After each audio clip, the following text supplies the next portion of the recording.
عثمان غازی کے متعلق 21 حقائق جو آپ کو کرولس عثمان دیکھنے سے پہلے ضرور جاننے چاہیے۔ ناظرین، عثمان غازی تاریخ کی ان اہم ترین شخصیات میں سے ایک ہیں جنہوں نے اناطولیہ کے ایک چھوٹے سے شہر سے ابتدا کر کے جلد ہی اپنی زمینوں کو آگے بڑھایا، مگر عثمان غازی آج بھی اسی جگہ کھڑے ہیں جہاں تاریخ اور افسانے ملتے ہیں۔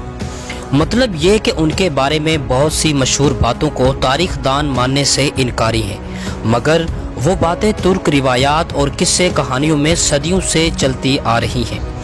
اس ویڈیو میں 21 ایسے حقائق جانتے ہیں جو کہ شاید آپ کے علم میں نہ ہو۔ شروع کرنے سے پہلے آپ ہمارے چینل کو سبسکرائب کر لیں اور بیل آئیکن کو بھی پریس کریں تاکہ ہر نئی ویڈیو کی نوٹیفیکیشن آپ کے پاس سب سے پہلے پہنچ جائے۔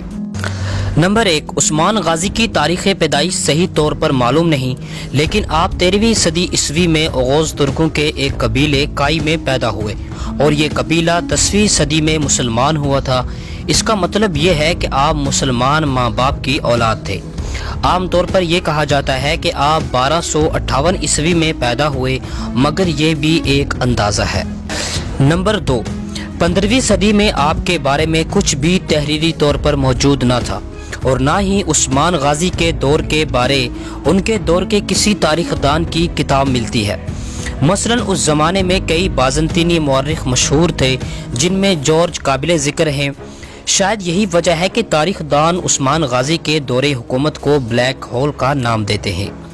نمبر 3، عثمان غازی کو عثمان بھی کہا جاتا ہے، جو کہ ترک زبان میں عثمان کے قدیم سپیلنگ ہے۔ اس دور میں غالباً عربی کے لفظ عثمان کی بجائے ترک زبان کے عثمان یا عثمان کے نام سے مشہور تھے۔ نمبر 4، عثمان غازی کا نک نیم کارا تھا، جس کا مطلب تو سیاہ ہے، لیکن ترک تہذیب میں اس کا مطلب بہادر اور جرأت مند ہے۔ آج بھی کارا ترک تہذیب میں اس شخص کے لیے بولا جاتا ہے جو سخی ہو، خوبصورت ہو، انصاف پسند ہو اور گھڑ سواری، تلوار بازی اور فوجی مہارت رکھتا ہو۔ نمبر 5، عثمان غازی کے دور حکومت میں جو سکے بنوائے گئے ان پر ارطغرل غازی کا نام تھا، مگر ارطغرل غازی کے متعلق تاریخی طور پر بہت کم ریکارڈ موجود ہے۔ اکثر باتیں عثمانی دور کے افسانوں اور کہانیوں میں ملتی ہیں۔ نمبر 6 کی بات کریں تو سوگوت کو عثمانیوں میں بہت اہمیت حاصل رہی۔ آپ یہاں ہی پیدا ہوئے اور سوگوت ہی سلطنت عثمانیہ کا پہلا دارالحکومت ہے۔ نمبر 7، عثمان غازی اپنے والد کی زندگی میں ہی سربراہ بنا دیے گئے تھے، لیکن ارطغرل غازی کی وفات کے بعد کنٹرول سنبھالا اور فوراً ہی آس پاس کے علاقوں پر حملے شروع کر دیے، جن میں بازنطینی قبضہ تھا۔ 1299 عیسوی تک اتنے علاقوں پر قبضہ کر لیا تھا کہ اس کو ایک چھوٹی موٹی سلطنت کہا جا سکتا تھا۔ ناظرین، نمبر 8 کی بات کریں تو عثمان غازی کے شروع کے دور میں ان کی رعایا خود کو رومی یا رومن کہتی تھی۔ عثمان غازی کے سپاہی اور انتظامیہ کے لوگوں کے لیے ہی صرف عثمانی کا لفظ استعمال ہوتا تھا، مگر بعد میں تمام رعایا عثمانی کہلائی۔ نمبر 9، عثمان غازی نے آس پاس کے ترک علاقوں پر حملے نہیں کیے، بلکہ یہ علاقے شادیوں کے ذریعے یا زمین خرید کر سلطنت میں شامل کیے گئے اور کئی موقعوں پر آس پاس کی حکومتوں نے تیزی سے بڑھتی ہوئی سلطنت میں شامل ہونے کی درخواست کی۔ نمبر 10، 20ویں صدی کے مغربی مورخین عثمان غازی پر غزہ تھیسیس چال چلنے کا الزام لگاتے ہیں۔ اس کے مطابق عثمان غازی نے آس پاس کی مسلم ریاستوں کو کافروں کے خلاف مقدس جہاد نام دے کر اپنے ساتھ شامل کیا۔ ایسے تاریخ دانوں کی تعداد بہت مختصر ہے اور دوسرے بڑے تاریخ دانوں نے اس بات کو رد کیا ہے اور یہ کہا کہ سلطنت عثمانیہ مذہبی رواداری اور برداشت پر قائم سلطنت تھی، مگر تاریخ دان اب تک یہ معلوم نہ کر سکے کہ کس طرح عثمان غازی نے شروع میں اپنی سلطنت کو آگے بڑھایا اور سب کو یکجا کیے رکھا۔ پھر کچھ تاریخ دانوں نے ایک اور اندازہ لگایا کہ شروع میں عثمان غازی کی فوج میں مسلمان سپاہی کم تھے، مگر تمام مسلم اور کافر سپاہی مذہب کے بجائے اپنا علاقہ اور طرز زندگی ایک ہونے کی وجہ سے لڑتے تھے، لیکن اس بات پر بھی تمام مورخین متفق نہیں۔ نمبر 11، عثمان غازی کو بازنطینیوں کے خلاف پہلی بڑی فتح 1302 عیسوی میں ملی، جب انہوں نے بازنطینی فوج کو شکست دی جو ان کو روکنے کے لیے بھیجی گئی تھی۔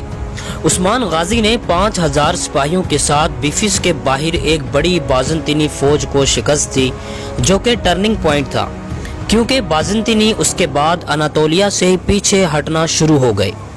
نمبر 12، ترکوں میں اس وقت گوریلا لڑائی کا رواج تھا، لیکن عثمان غازی ایک بہترین جنگی منصوبہ ساز تھے۔ ان کی بہترین حکمت عملیاں آج بھی جدید فوج کے لیے کارآمد ہیں۔ عثمان غازی زیادہ تر سکاؤٹس پر بھروسہ کرتے اور جنگ سے پہلے رضاکاروں سے مشورہ کرتے تھے۔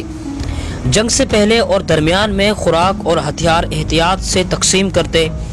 انہوں نے انجینئرز اور معمار بھی رکھے ہوئے تھے جو راستے میں سڑکوں اور پلوں کی مرمت کا کام کرتے، تاکہ راستے میں فوج کو کم پریشانی کا سامنا کرنا پڑے۔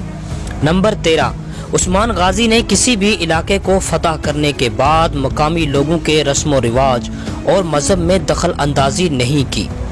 نمبر 14، آرتھوڈوکس عیسائی جنہوں نے مغربی کیتھولکس عیسائیوں سے بہت تکالیف سہی، انہیں عثمانی علاقوں میں خوش آمدید کہا گیا، اور خانقاہی درویش مسلم و عیسائی ان کے ساتھ بہت شفقت سے پیش آتے تھے اور انہیں اہم عہدے بھی دیا کرتے تھے۔ نمبر 15، انہی درویشوں میں سے شیخ ایدبالی جو ارطغرل کے ساتھ اور مشیر تھے، اور انہی کی بیٹی رابعہ بالا خاتون سے 1289 عیسوی میں عثمان غازی کی شادی ہوئی، جس میں ایک خواب کا ذکر ہے۔ عثمان غازی کے خواب کے بارے میں جاننے کے لیے ہمارے چینل سنیں اور جانے کا وزٹ کریں، اور وہاں عثمان غازی کا خواب کے نام سے ایک ویڈیو موجود ہے، ویڈیو کو لازمی دیکھیں اور شیئر بھی کریں۔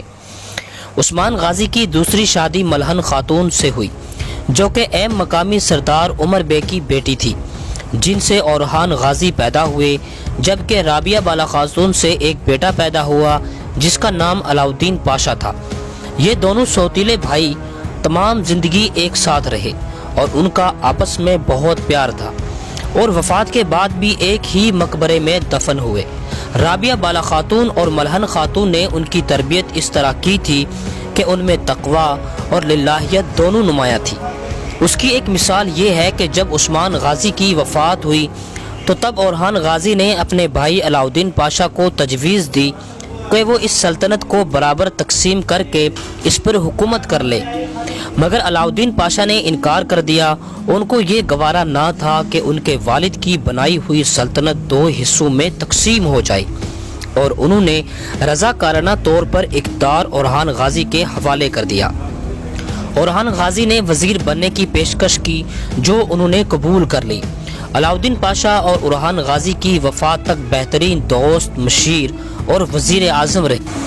نمبر 15، عثمان غازی کے 4 مزید بیٹے اور ایک بیٹی تھی، لیکن یہ معلوم نہ ہو سکا کہ ان کی والدہ ملہن خاتون تھی یا رابعہ بالا خاتون تھی۔ مزید ان کے بارے تفصیل بھی موجود نہیں۔ نمبر 16، عثمان غازی کے لیے طاقت، اقتدار اور سرداری حاصل کرنا اتنا آسان نہ تھا۔ ایک روایت کے مطابق عثمان غازی نے بلجیک میں بازنطینی قلعے پر قبضہ کرنے کا منصوبہ بنایا، لیکن ان کے چچا دندار نے مخالفت کی اور اس کو اپنی حکومت اور اتھارٹی کو چیلنج سمجھتے ہوئے اپنے ہی چچا کو قتل کروا دیا۔ اب یہ سچ ہے یا نہیں اس بارے کچھ نہیں کہا جا سکتا، مگر اس کہانی کو کئی تاریخ دانوں نے نقل کیا ہے اور کئی تاریخ دانوں نے انکار کیا ہے۔ نمبر 17، عثمان غازی نے اپنی آخری جنگی فتح 1326 عیسوی میں حاصل کی، جب ان کی فوج نے بورسا کا محاصرہ کیا۔ اس وقت بازنطینیوں کی آپسی خانہ جنگی چل رہی تھی اور عثمان غازی نے اس کا فائدہ اٹھانے کی کوشش کی۔ نمبر 18، بورسا کی فتح کے قریب عثمان غازی ضعیف ہو چکے تھے اور بیماری کی وجہ سے جنگ میں شرکت نہ کر سکتے تھے۔ اپنے آخری وقت میں انہوں نے وصیت لکھوائی جس کے مطابق بورسا میں موجودہ چاندی کے ایک گنبد کے نیچے دفن کیا جائے، اور آخری الفاظ جو انہوں نے سنے وہ بورسا کی فتح کا اعلان تھا۔ نمبر 29، شیخ ایدبالی نے ایک انتہائی اہم رسم کا آغاز کیا تھا، اور وہ رسم عثمان غازی اور ان کے بعد آنے والے سلاطین کی تاج پوشی کے متعلق تھی۔ عثمان غازی کا تخت پر بیٹھنے کے بعد شیخ ایدبالی نے صحابی رسول حضرت ایوب انصاری رضی اللہ تعالی عنہ کے مقبرے میں عثمان غازی کی کمر کے گرد تلوار باندھی۔ اس رسم کا بنیادی مقصد عثمان غازی کو اس بات کا احساس دلانا تھا کہ وہ اب اسلامی عقیدے کے محافظ ہیں اور بعد میں تمام سلاطین نے اس کو جاری رکھا۔ نمبر 20، سلطنت عثمانیہ کو یورپ کے لوگ اوٹمن امپائر کہتے تھے، مگر ترکی میں اس کا اصل نام دولت العالیہ العثمانیہ ہے۔